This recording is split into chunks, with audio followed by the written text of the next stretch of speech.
Hi ladies and gentlemen, with me rising today, standing before us, the national treasure of Malaysia, the Zoo Negara.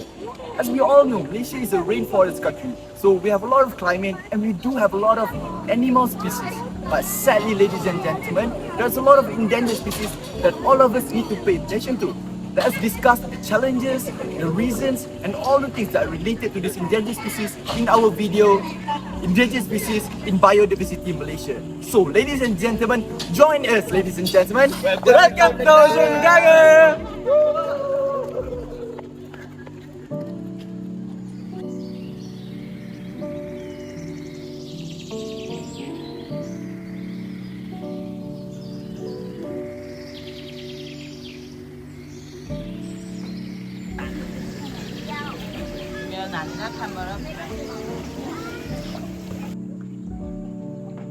So, ladies and gentlemen, what is really biodiversity that we want to know? So, biodiversity based on Worldwide Fund is actually all kind of species and living things that you can find in one area.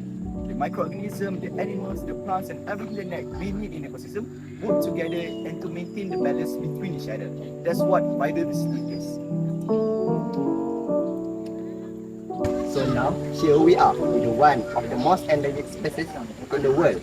We call it Panthera tigrisdexeni, or in Malaysian known it as Malayan Tiger. The price of Malayan Tiger can reach almost 1 million ringgit worth. It is because all part of its body has its own nutrition and use. Minister of Water, Land and Natural Resources, Dr. Xavier Jayakumar said this species is in high demand for international market for use for traditional medicine. The price of this endangered animal can reach between $150,000 to $200,000. That's why watchers are willing to take the risk of hunting it, even though they are aware of the action they will face if caught. Currently, in our forest area, there are only about 315 Malayan tigers compared to more than 3,000 Malayan tigers previously in the whole of Malaysia if there are no conservation measures. This species will become extinct in the next 20 years, he said, after officiating the International Union for Conservation of Nature (IUCN) Symposium and Red List Assessment 2018 at University Malaysia Terengganu UMT in Kuala Nerus today. What will happen if the tiger is gone? So ladies and gentlemen, there's a lot of bad effects to the ecosystem and the human society if the Malayan tiger goes to the extinct. Unfortunately, Malayan tiger is one of the endangered species in Malaysia. The first effect is we will lose an apex predator that will regulate the population of prey and maintain the balance of nature. Malayan tigers will gonna have to control the herbivore animals such as deer and tapir. Without this animal, the environment will become less diverse and become less resilient to environmental change. The last effects of extinction of Malayan tiger. We would degrade the forest ecosystem and the biodiversity. Tiger play a key role in dispersing seeds to their faces, which help regenerate the flora and fauna of the forest. They also create gaps in the canopy by breaking branch and trapping plants, which allow sunlight to reach the forest floor and stimulate the plant growth. Without the tigers, the forest would lose its structure and function, and many plants and animals would lose their balance in their daily needs.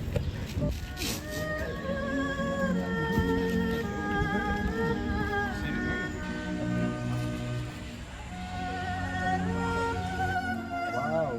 Everyone, look at that. There's an Orang Utan. Did you know?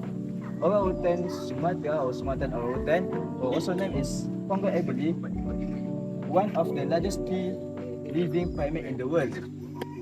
This creature, also known as the red ape, and the Sumatran Orang Utan is smaller and has longer hair than the Bornean Orang Utan. But did you know whether Orang Utan are endangered species? About 100 Orang Utans are estimated to live in Borneo, which includes Malaysia, Brunei, and Indonesia. The number is down from 288,000 in 1973 and expected to fall to 47,000 by 2025. The number of Orang Utans is becoming more and more threatened due to the fact that many of the rainforest areas on the island have been explored for oil palm plantation, rubber plantation or paper process plantation. Orang Utans continue to be hunted and driven from their habitats. The loss of this slow-breeding species is getting bigger and harder to overcome, said IUCN Species Assessor Eric Magic in a statement. In addition to habitat loss, surveys show that 2,000 to 3,000 orang utans have been killed annually by poachers over the past 4 decades. The killing threats also come from the villagers who see the animals as pests, and the species is feared to be extinct within 50 years if the trend continues. Hey everyone, so the effect if orangutan extincts are, we would disrupt the ecological balance and the food chain, as orangutan are keystone species that influence the abundance and distribution of their prey and predators. Orangutan help control the population of fruit-eating animals such as hornbills, gibbons, and squirrels. We will otherwise compete with them for food. They also provide food for carnivores such as leopard, clouded leopards, and tiger, which otherwise prey other animals or human. Second, we will decline the cultural and economic value of orangutan, which are a source of inspiration, tourism, and conservation funding for local communities and countries. Orangutan are a symbol of wisdom, compassion, and harmony in many Asian cultures, and they inspire people to respect and protect nature. Orangutan also attract tourists who went to see them in their natural habitat or in wildlife sanctuaries. Tourism generates income for local communities and conservation efforts.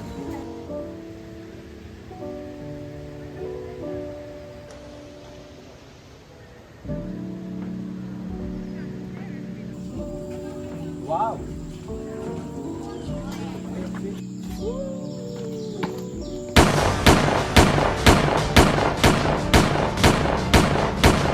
Stop. This is not right. This action could cause animals to become more endangered. Therefore, the most effective recovery program is by rehabilitation process. Rehabilitation process is a process of providing aid to injured, orphaned, or displaced wild animals in such a way that they may recover when reintroduced again to their wild habitats. Same goes to the tiger. Other than rehabilitation process, breeding program is also one of the most effective recovery program for the endangered species. Ladies and gentlemen, let me further explain about the rehabilitation program. In Malaysia, we have an NGO which is BOS Foundation. It stands for Bornean Orang Utans Survival Foundation. This NGO rescued orphan or displaced orangutan and then put the orangutan under a comprehensive rehabilitation process, resembling a school process at a rehabilitation center before it can be reintroduced to the rainforest at the centers which are Samboja Lestari and Nyaru Mente. The rehabilitation process is divided into few phases, including baby school, forest school 1 and forest school 2. Each of these phases is determined by this animal's age. So, this process is proven to be successful since about 500 orphaned orangutans has been reintroduced to Borneo's protected rainforest in 2012. Now, they are enjoying their freedom. Furthermore, let me clarify about the planned breeding program. The program are conducted at the National Tiger Conservation Center in collaboration with state government, related agencies, and several zoos in the country, including Malacca Zoo. By supervising the mating activity of the Malayan tiger, it will help to increase the population and help escape extinction. So Radzin, Hi. how was your biodiversity experience at Zoo Negara? I believe my biodiversity experience in Zoo Negara is very, very interesting. I believe that Zoo Negara also have provided a lot of interesting activities, and we can see a lot of endangered species such as the Malayan tiger and also the Orang Utan. And I really believe that the discussion that we had in our video today is very, very meaningful for all the audience to learn about. With that, I really encourage you guys to actually learn more about the biodiversity in Malaysia, and we should improve our biodiversity.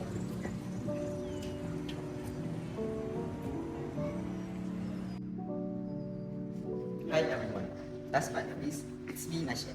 Let me clarify the relationship between Zoo Negara and biodiversity. First of all, I want to talk about breeding programs.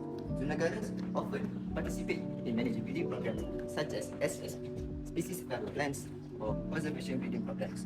These programs are designed to maintain healthy and genetically diverse captive populations of endangered species. The the offspring of these programs may be used to bolster wild populations or introduce animals to their native habitats. For an example, Orang Utan, zoo negara and other accredited zoos may participate in Orang Utan program to conserve this critically endangered species. Most of the offspring may eventually contribute to the reintroduction and other conservation initiatives. Oh yeah, my next point is conservation.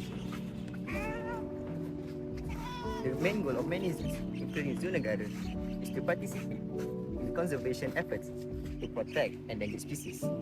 For example, the Malayan tiger that is critically endangered with a rapidly declining populations due to habitat loss and poaching. By keeping Malayan tiger in captivity, the zoo can raise awareness about their conservation needs and potentially breed them for eventual reintroduction into the wild. In conclusion, we need to pay a lot of attention into the biodiversity because it can cause an endangered species to go extinct. So let's make the world a better place. Bye bye.